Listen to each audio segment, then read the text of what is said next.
going to show you how to make our new tumbler gift card ornament from PNW blanks.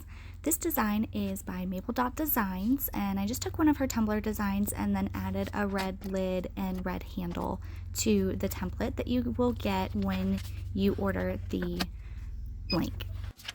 You will just press it like you normally press any flat substrate. I did 385 for 45 seconds, and it will be very hot, so just be careful.